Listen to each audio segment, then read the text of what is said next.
Hello नमस्कार, कैसे हैं आप सभी का स्वागत है आपके अपने यूट्यूब चैनल एकेडमी उत्थान में। तो आज फिर हम पढ़ने वाले हैं एंशिएंट हिस्ट्री का जो इम्पोर्टेंट टॉपिक पढ़ रहे थे वैदिक सभ्यता, उसके बारे में। तो देखिएगा शुरू से अंत तक, इसे बहुत अच्छे तरीके से मैं आपको इसे समझाने की कोशिश करूंगी और आई होप कि आपको समझ में ही आए। तो आप देखिए इसे। तो देखिए हम लोग क्या पढ़ रहे थे, तो हम लोग पढ़ रहे थे वैदिक सभ्यता के बारे में, जिसमें कि हमने पहले तो इसका परिचय पढ़ा, फिर इसके बारे में पढ़ा कुछ चीज़ें, जिसमें उपनिषद, वेद, वेदांग, इन सब के बारे में पढ़ा।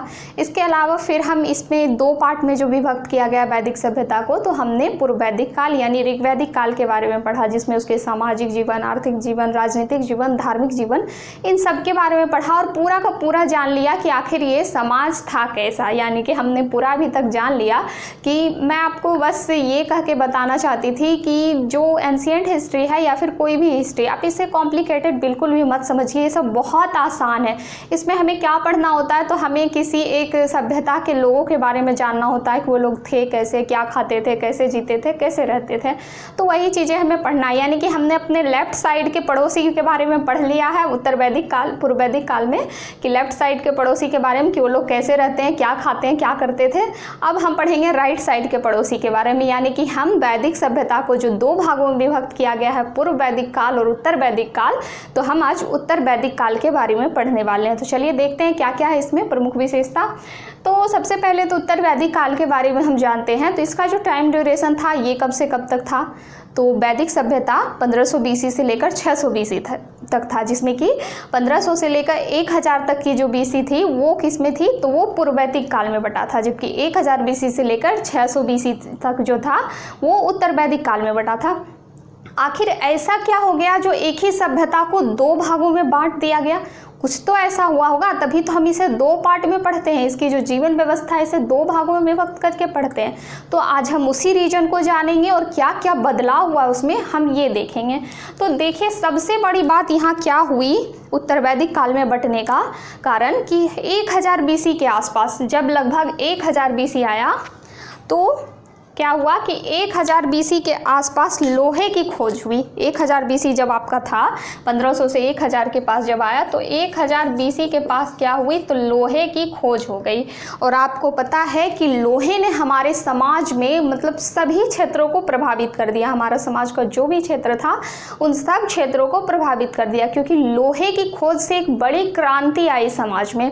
लोहे की खोज से एक बड़ी क्रांति, वो क्रांति क्या थी, तो कृषि कार्यों में लोगों को बहुत ज़्यादा योगदान देने लगा ये लोहा से विभिन्न प्रकार के औजार बनाए जाने लगे, मशीन बनाए जाने लगे, उद्योग की स्थापना की जाने लगी। तो इससे क्या हुआ कि कृषि कार्य में बहुत ज़्यादा बढ़ोतरी हुई। और जब कृषि कार्य में बढ़ोतरी हुई तो अर्थव्यवस्था में वृद्धि हुई, यानी कि पैसे आए। तो आपको जब पता है कि जब अर्थव्यवस्था मजबूत होता है तो इंसान की सारी व्यवस्था मजबूत हो जाती है। कहा गया है कि अर्थव्यवस्था वो कुंजी है जो कि समाज के सभी क्षेत्रों को प्रभावित करता है, व्यक्ति के सभी क्षेत्रों को प्रभावित करता है। कैसे, तो अगर मान लीजिए आपके पास पैसे अधिक है, तो आप क्या करेंगे, आप अच्छी सी बिल्डिंग बनाएंगे, अच्छा सा गाड़ी खरीदेंगे, अच्छा सा घर खरीदेंगे, फार्म हाउस खरीदेंगे, ये वो। आपके पास ज़्यादा पैसे रहेंगे तो आप पूजा पाठ कर्म कांडों में ज़्यादा ध्यान देंगे कि अब पैसे हैं तो उसे खर्च कहाँ करना है, तो हम बड़ी बड़ी पूजा रख रहे हैं, बड़ी बड़ी पार्टियाँ रख रहे हैं। इसके अलावा और अधिक पैसे हो जाएंगे तो हम राजनीति में कूद जाएंगे कि चलो अब अपना नाम भी बनाते हैं एक अच्छा सा। तो ये पैसे क्या करता है, समाज में हमें ओहदा भी दिलाता है, धन तो है ही हमारे पास, तभी वो मिल रहा है। इसके अलावा जो कुछ भी होता है, हमारी जो स्थिति होती है, उन सब को स्ट्रॉन्ग कर देता है। तो ये कौन करता है, तो ये अर्थव्यवस्था करता है। तो वही चीज़ें हम जब यहाँ देख रहे हैं कि जब लोहे की खोज हुई तो कृषि कार्य में बढ़ोतरी हुई। और कृषि दो प्रकार के होते हैं। कृषि कितने प्रकार के होते हैं आपको ध्यान में रखना है। हम जो खेती करते हैं वो दो प्रकार के होते हैं। एक तो जो कृषि होती है उसे क्या कहते हैं, तो एक जो कृषि होती है उसे हम निर्वहन कृषि कहते हैं। निर्वहन कृषि का मतलब हो गया कि वैसी कृषि जिसमें कि हम उतना ही उपजाते हैं जितना कि हमें ज़रूरत हो, यानी कि हमारे खाने पीने लायक हो जाए। जैसे मान लीजिए आपके अगर घर है तो आपकी मम्मी क्या करती है, 2-4 बोड़े लगा दी, भिंडी लगा दी, घर में कुछ भी लगा दी। जैसे मेरे किचन गार्डन में ऐसा लगा हुआ है, जिसे किचन गार्डन आप कह सकते हैं। तो उसमें क्या होता है कि उसी को तोड़ते हैं, घर में ही कुछ थोड़ा बहुत बना लिए, खा लिए, बस, बाकी और कुछ नहीं। उससे ज़्यादा हुआ थोड़ा सा पड़ोसियों को बांट दिए अगर ज़्यादा हुआ तो, ऐसा। लेकिन ये जो एक अलग कृषि होती है जिसे हम अधिशेष कृषि कहते हैं, जिसे क्या कहते हैं, अधिसियस, नाम से ही स्पष्ट हो रहा, अधि का मतलब अधिक। तो इससे क्या हो गया अधिसियस कृषि में कि हम अपने जीवन निर्वहन के अलावा इतना उपजाते हैं कि हम उसका व्यापार करते हैं, यानी कि उसे बेचते हैं। जैसे कि खेतों में देख लीजिए, खेतों में जो अनाज उपजाया जाता है, अभी जैसे धान का सीजन है तो जो भी किसान लगाएंगे धान, तो क्या करेंगे कि थोड़ा बहुत तो घर के लिए लाएंगे ही और साथ ही उसे बेचेंगे, उससे अपना जीवन यापन करेंगे।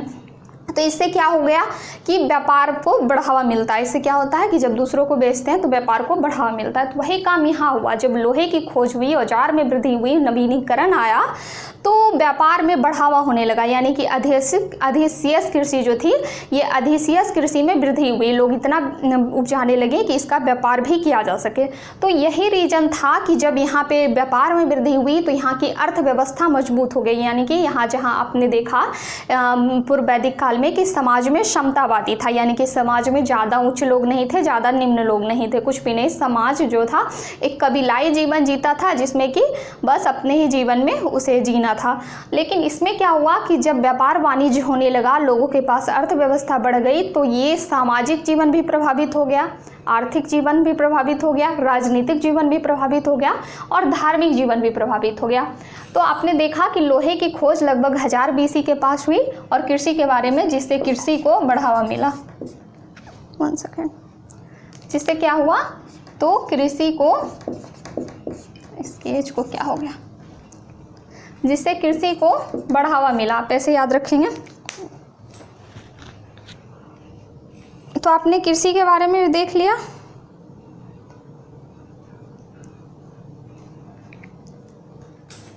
तो कृषि को क्या मिला, तो कृषि को बढ़ावा मिल गया। ठीक,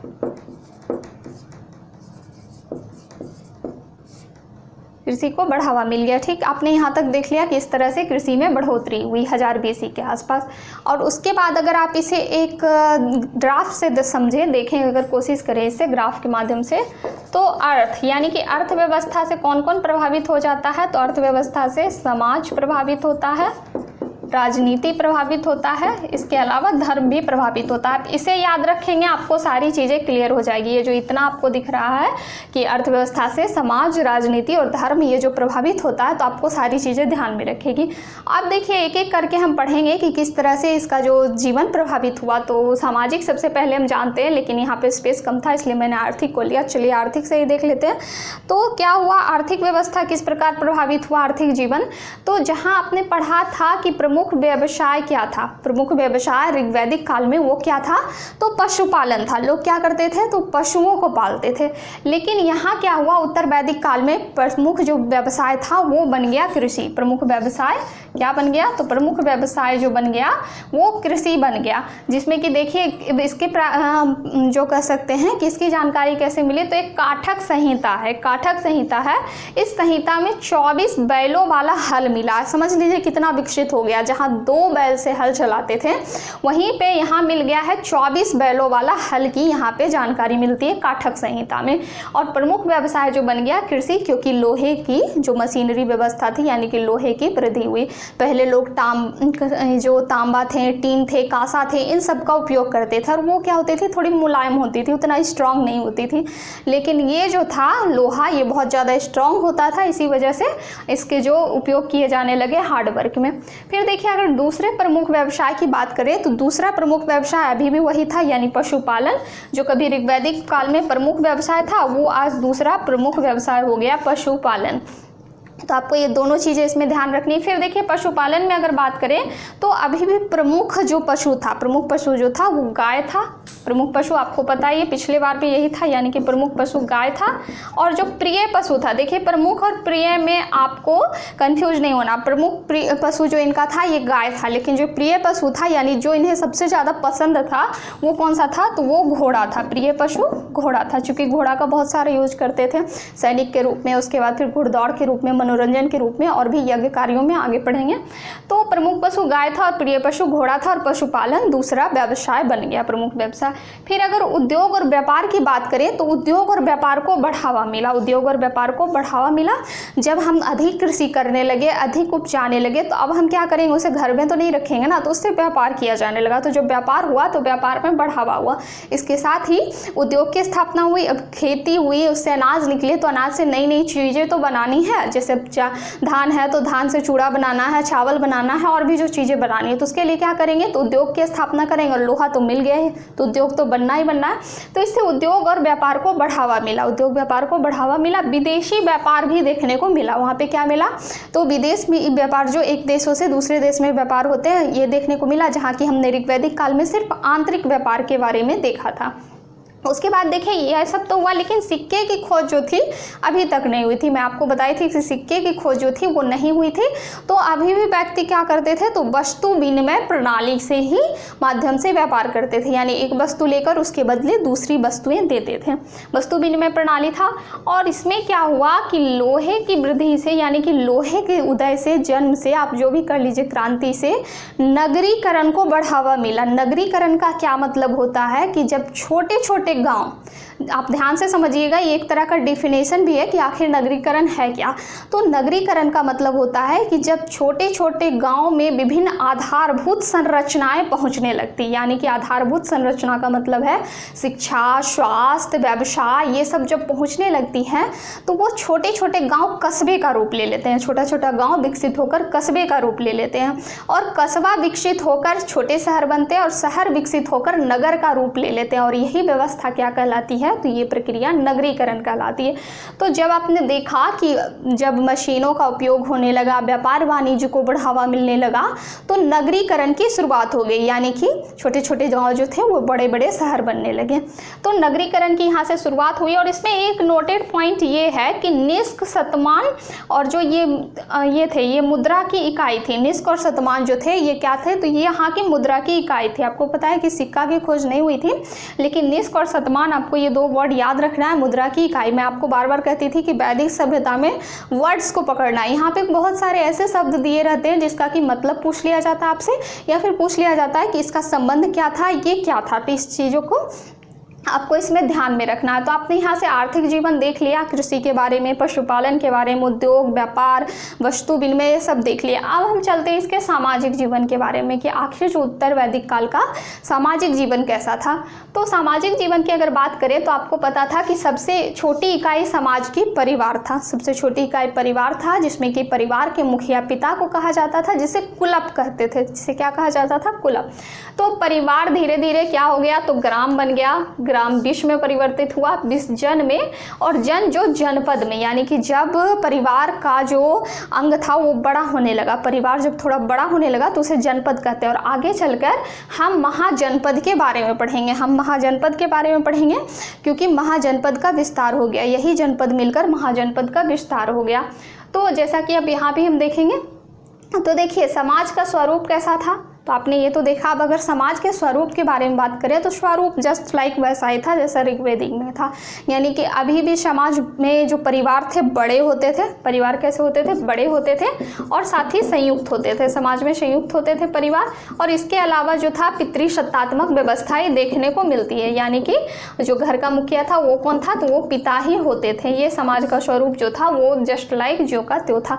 लेकिन इसमें एक सबसे बड़ा चेंजिंग आया है, एक बहुत इंपॉर्टेंट चेंजिंग आया है, जो है वर्ण व्यवस्था। जो क्या है, वर्ण व्यवस्था।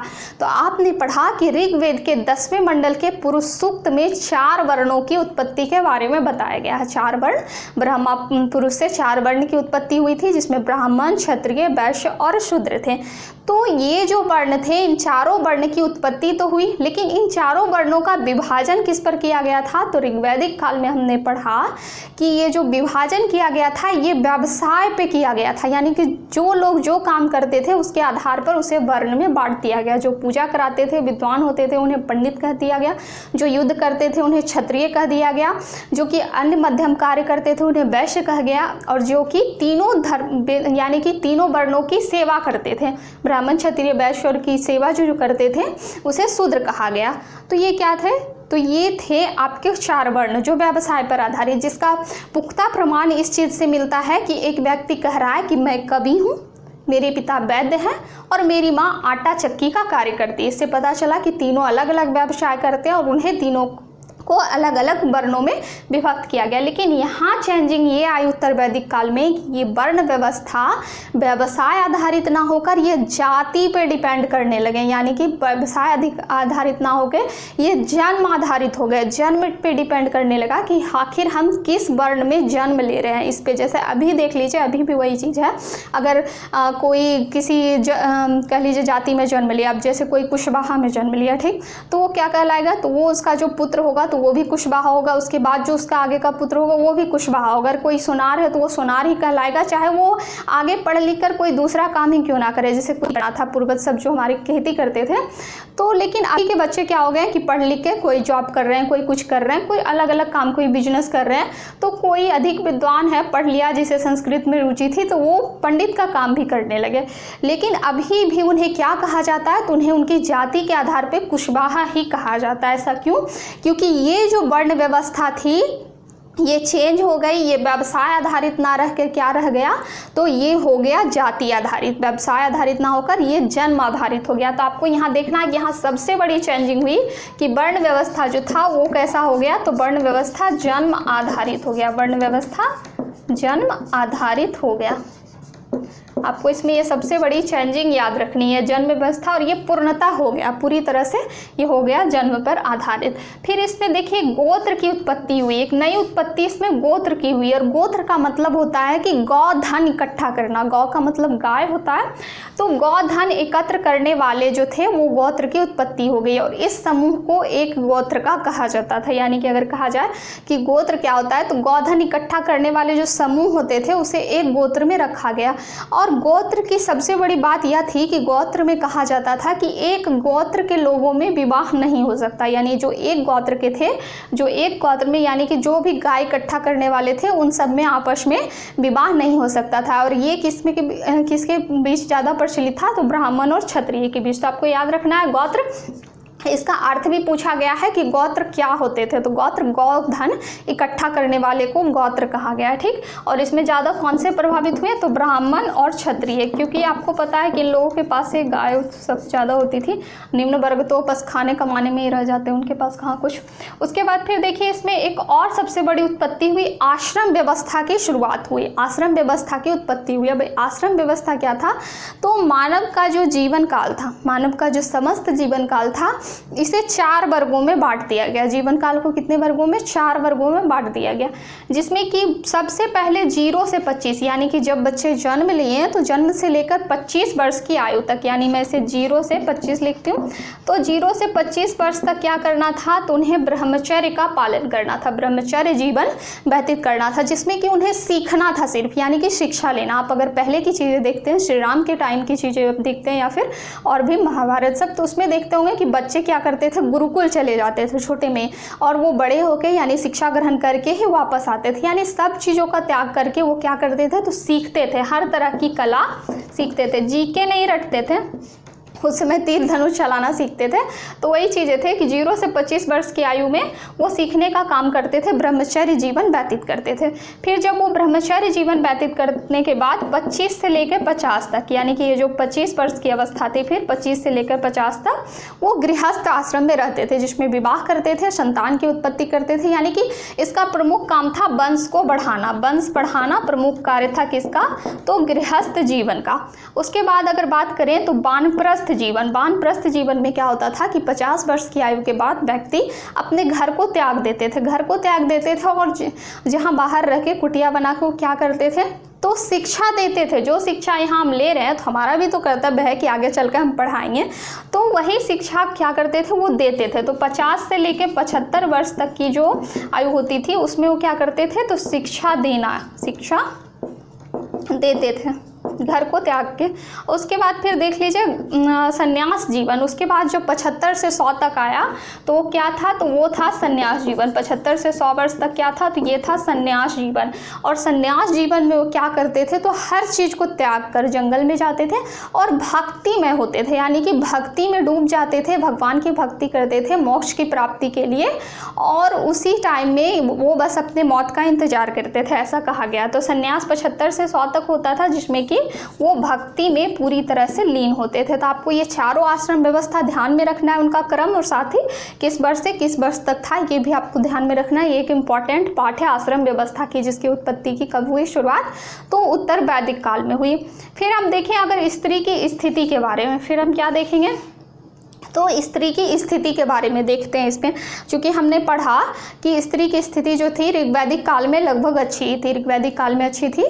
क्या करते थे लोग, तो स्त्री जो थी वो विभिन्न प्रकार की संस्थाओं में भाग लेती थी, पढ़ाई लिखाई करती थी, उन्हें उपनयन का जो अधिकार था, उसके अलावा शिक्षा का अधिकार था, पुनर्विवाह कर सकती थी, नियोग विवाह कर सकती थी, इसके अलावा बाल विवाह नहीं था, दहेज प्रथा नहीं था। लेकिन यहाँ चल के क्या हुआ, धीरे धीरे इनकी स्थिति खराब होने लगी। जैसा कि मैं आपको एक ग्राफ बताई थी कि पहले स्त्रियों की स्थिति अच्छी थी, फिर धीरे धीरे खराब होने लगी, और एक समय ऐसा आया कि बहुत निम्न हो गई, एकदम नीचे चली गई। और फिर धीरे धीरे आधुनिकीकरण जैसे जैसे हुआ तो स्त्रियों की स्थिति फिर अच्छी होने लगी। तो यहाँ जो थी स्त्रियों की स्थिति कैसे होने लगी, तो दयनीय होने लगी। अब क्या क्या इसमें देखिए, ज़्यादा स्पेस नहीं तो मैं बस ऐसे ही बता रही हूँ कि जो दयनीय स्थिति होने का मतलब है कि आपने पढ़ा पिछली क्लास में कि समिति और विदत जो ऐसी संस्था थी दो, जिसमें कि स्त्रियां भाग लेती थी। लेकिन इस काल में आकर उस समिति और विदत से उनका प्रवेश, यानी कि उसमें भाग लेना वर्जित कर दिया गया, वो उसमें भाग नहीं ले सकती थी। इसके अलावा क्या हुआ कि जो बाल विवाह थे, दहेज प्रथा थे, ऐसी कुप्रथा बढ़ने लगी। और देखिए एक चीज़ इसमें मैं आपको 2 पॉइंट बताती हूँ।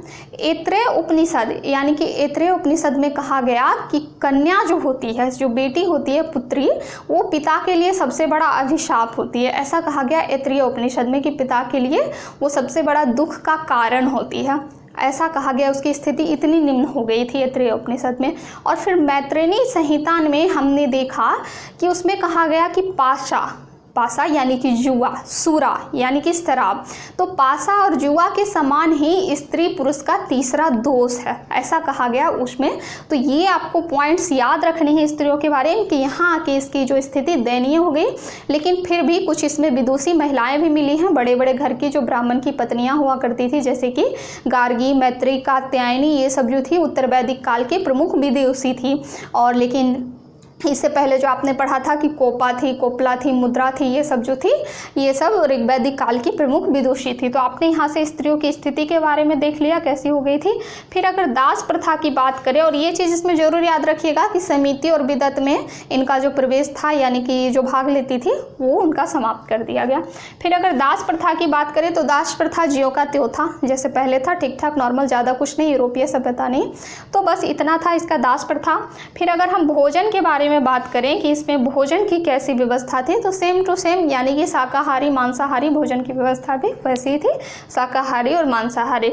फिर अगर हम मनोरंजन की बात करें तो मनोरंजन में सेम टू सेम, यानी कि पाशा खेलते थे लोग, घुड़दौड़ करते थे, ध्रुत क्रीड़ा, नृत्य, संगीत, ये सब मनोरंजन के जो साधन आपने ऋग्वैदिक काल में पढ़ा, वही उत्तर वैदिक काल में भी था। लेकिन इसमें एक विवाह की प्रथा में जो थे वो कुछ परिवर्तन आया, विवाह प्रथा में कुछ परिवर्तन आया, जिसे कि हम देखेंगे। तो मनुस्मृति, अगर आपने सोशियोलॉजी पढ़ा होगा तो उसमें मनुस्मृति में 8 प्रकार के विवाह का उल्लेख किया गया था। मनुस्मृति में कितने प्रकार के विवाह का उल्लेख किया गया, एक ऑब्जेक्टिव क्वेश्चन भी है, बार बार एग्जाम में पूछा भी जाता है। तो उसमें 8 प्रकार के विवाह का उल्लेख किया गया था, जिसमें कि दैव विवाह, ब्राह्मण विवाह, गंधर्व विवाह, पैशाच विवाह, ये सब थे 8 प्रकार के। तो जिसमें आगे से 4, यानी कि प्रथम से 4 जो विवाह थे उसे बेहतर माना गया, यानी कि उसे अच्छा विवाह माना गया, जबकि फिर 4 जो 8 तक पहुंचते थे, 4 से लेकर 8 तक, उस विवाह को अच्छा नहीं माना गया समाज में। तो वहाँ तो 8 विवाह हमने देखा ही, लेकिन उत्तर वैदिक काल में 2 अन्य विवाह की उत्पत्ति हो गई, यानी कि 2 अन्य प्रकार के विवाह की उत्पत्ति हो गई। वो कौन कौन से थे तो हम देखते हैं। एक तो अनुलोम विवाह था, कौन था, अनुलोम विवाह। और दूसरा जो विवाह था वो था प्रतिलोम विवाह, अनुलोम विवाह और प्रतिलोम विवाह। तो इन दोनों विवाह के बारे में जानते हैं क्या होता था। तो अनुलोम विवाह में क्या होता था कि जब उच्च वर्ण का लड़का, यानी कि आपने वर्ण व्यवस्था भी देखा, ब्राह्मण सबसे उच्च, क्षत्रिय, उसके बाद फिर वैश्य और अंत में शूद्र। तो जब उच्च वर्ण का लड़का किसी निम्न वर्ण की कन्या से विवाह करे, देखिए यहाँ एक ग्राफ जैसा समझा देती हूँ, वर कैसा है तो उच्च है और कन्या जो है वो कैसी है तो वो निम्न है।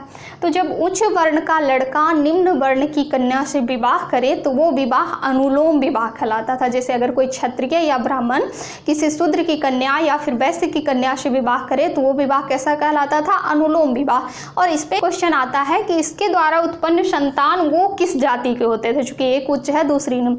तो ये जो उत्पन्न संतान थे वो एक नई जाति के हो जाते थे, उनकी जाति एक नई जाति की। तो ये चीज़ आपको ध्यान में रखना है अनुलोम विवाह के बारे में कि ये क्या था, उच्च वर और निम्न कन्या, और जो इसमें कह लीजिए संतान होते थे वो नई जाति के होते थे, संतान नई जाति। अब अगर प्रतिलोम विवाह की बात करें तो प्रतिलोम विवाह में जस्ट इसका उल्टा होता था, सॉरी मैंने यहाँ लिख दिया। तो प्रतिलोम विवाह में क्या होता था कि जस्ट इसका उल्टा होता था, यानी कि जो वर होते थे वो निम्न जाति के, वर कैसे होते थे तो वो निम्न जाति के, और कन्या जो होती थी वो उच्च जाति की होती थी, कन्या उच्च जाति की।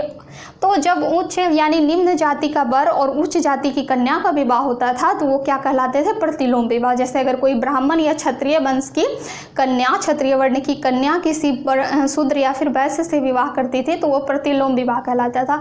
और इसमें क्या नई बात थी कि इसके द्वारा जो संतान उत्पत्ति होती थी वो संतान निम्न वर्ण के होते थे। निम्न वर्ण का मतलब कि जो वर्ण उसकी माँ का हो, यानी कि जो नीचा वर्ण हो वो वर्ण के होते थे। तो इसमें एक नई जाति के वर्ण बन जाते थे, संतान के लिए नई जाति बन जाते थे, लेकिन इसमें क्या होते थे कि निम्न जाति के हो जाते थे। तो ये 2 पॉइंट्स इसमें आपको सबसे ज़्यादा याद रखना है। तो हमने क्या देखा सामाजिक जीवन में, तो परिवार के बारे में देखा, किस प्रकार इसका आकार बदला, फिर समाज का स्वरूप देखा, वर्ण व्यवस्था के बारे में जाना कि जन्म आधारित हो गया, फिर हमने गोत्र की उत्पत्ति के बारे में देखा, फिर हमने आश्रम व्यवस्था देखा कि किस तरह से आश्रम व्यवस्था की उत्पत्ति हुई, फिर हमने स्त्रियों की स्थिति देखा। तो ये सब जो कुछ इंपॉर्टेंट पॉइंट्स है इसके बारे में।